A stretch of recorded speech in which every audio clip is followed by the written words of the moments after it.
한 주를 시작하는 월요일입니다. 오늘도 여러분 잘 오셨습니다. 하나님이 주시는 말씀의 능력으로 오늘 하루를 시작할 수 있기를 바랍니다. 같이 기도하겠습니다.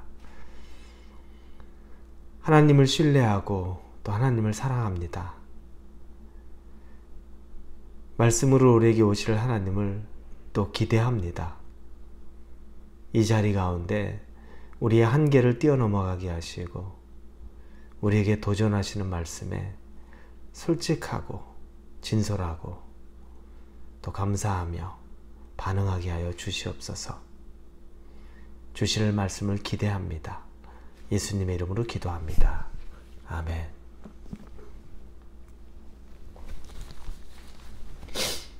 오늘 우리에게 주시는 말씀은 마가복음입니다. 마가복음 14장 17절에서 21절까지의 말씀을 함께 나누겠습니다. 마가복음 14장 17절부터 우리 같이 읽겠습니다.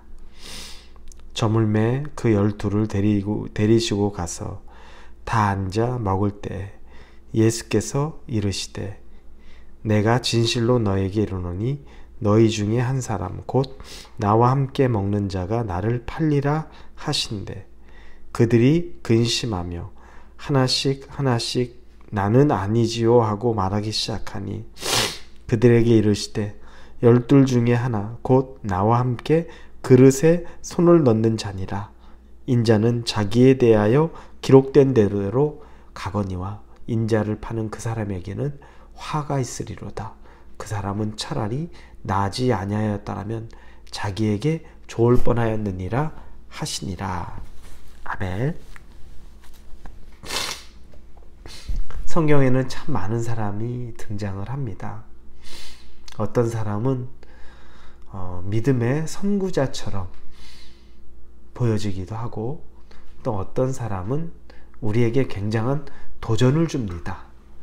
그리고 또 어떤 사람은 반면교사의 역할로 그렇게 해서는 안 되지라고 하는 일들을 보게 하고 어떤 사람들은 또한 우리에게 저럴 수도 있구나 라는 것들을 가르쳐 주기도 합니다.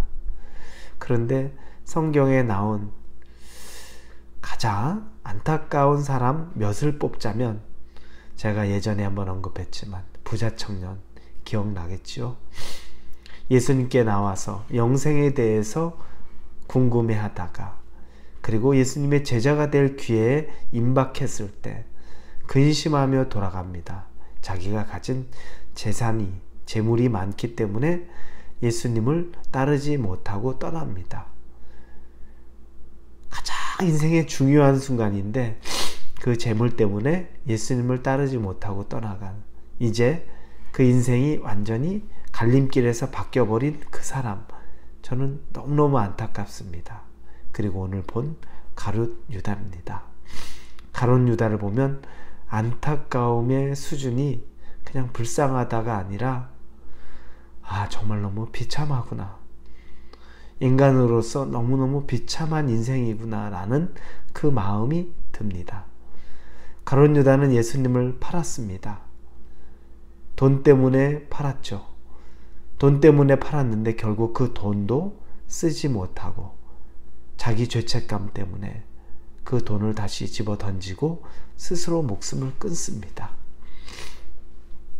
순간의 유혹과 자기 안에 제어되지 않은 욕망 때문에 씨름하기도 했지만 극복하지 못하고 난 이후에 그는 죄책감으로 인생을 그렇게 마감하던 가룟 유다. 오늘 그 장면이 나옵니다. 가룟 유다는 물질의 유혹을 많이 받은 사람입니다. 돈 맡은 사람이었죠. 회계의 역할을 했던 사람입니다. 12제자 그룹에서. 그러나 그는 어엿하게 12명의 제자 중에 하나입니다. 예수님이 직접 그를 픽업했던 거죠. 제자가 되었던 겁니다.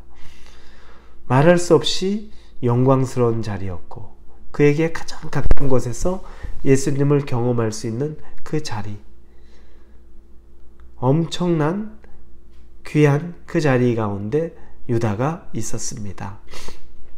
그런데 그는 내면 안에서 끊임없이 돈의 유혹을 받았습니다. 우리가 지난 토요일 날 보았을 때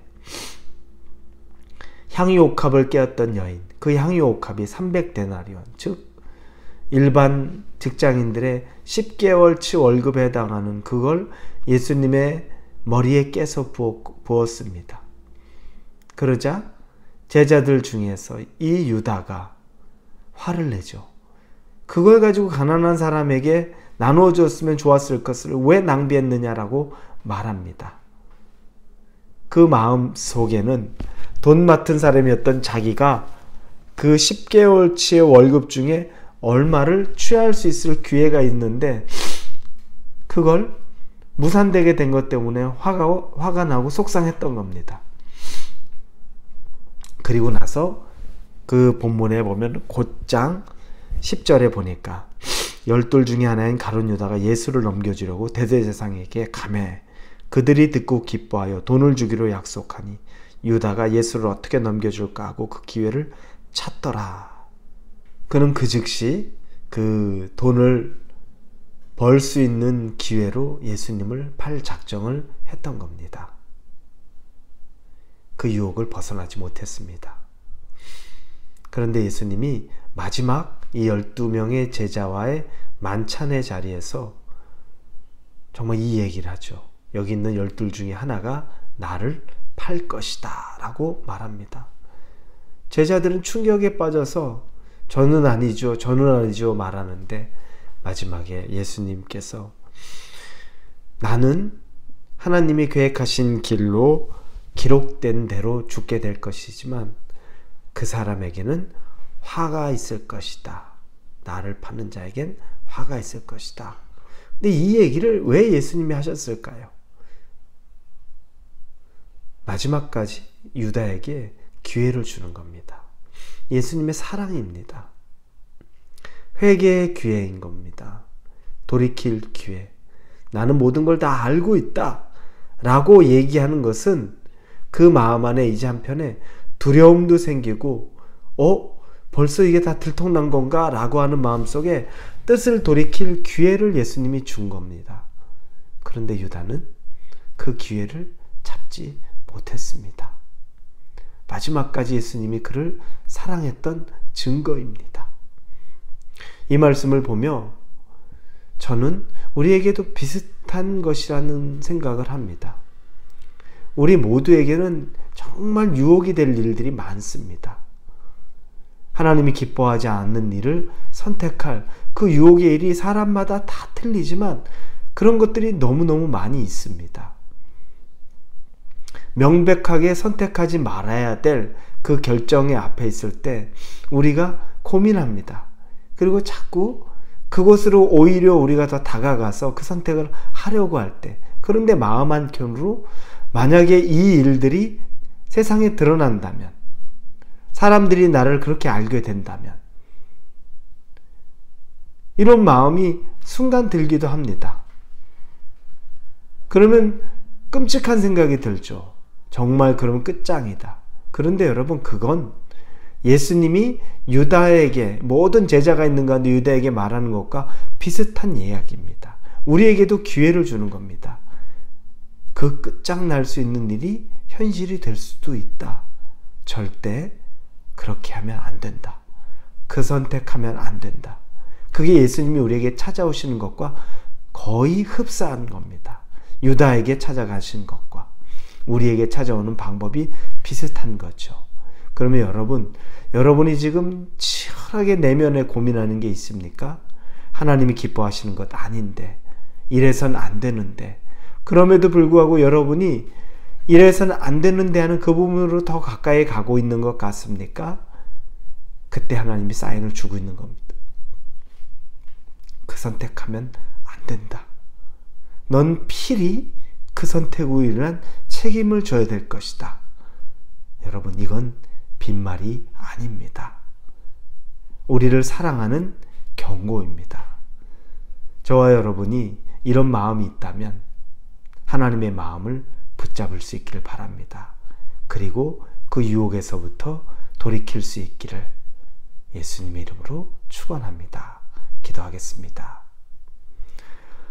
하나님, 우리는 유혹에 너무너무 취약합니다.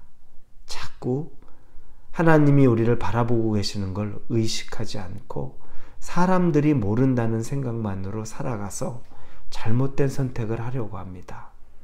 예수님이 유다에게 마지막 기회를 주는 것처럼 우리에게 주는 그 기회라면 하나님, 우리가 그것을 정말 목숨 걸고 예수님의 방법을 선택해서 그 죄로부터 멀어지게 하여 주옵소서.